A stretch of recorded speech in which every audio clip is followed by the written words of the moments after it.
Hey guys, आज मैं आई हूँ अमृतसर हवेली जो कि है नोएडा सेक्टर 63 में। और ये फेमस है अपने ऑथेंटिक नॉर्थ इंडियन फूड के लिए। तो चलो let's go in and see what's the hype about. यहाँ का एम्बियंस भी काफी अच्छा है, with desi vibes, comfortable seating and great lighting. तो सबसे पहले मैंने ट्राई करे थे यहाँ के रिफ्रेशिंग मॉकटेल्स, ट्रॉपिकल मैंगो और स्ट्रॉबेरी आइस कूलर। दोनों ही काफी अमेजिंग थे। इस पे एवरीडे 4 to 7 PM आपको 1+1 का ऑफर भी मिलेगा।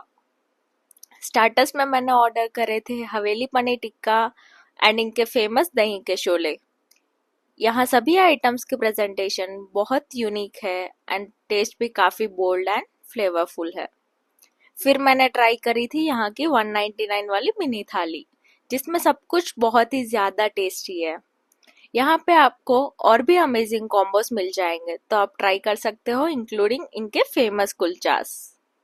तो आप भी जल्दी से अमृतसर हवेली विजिट करो।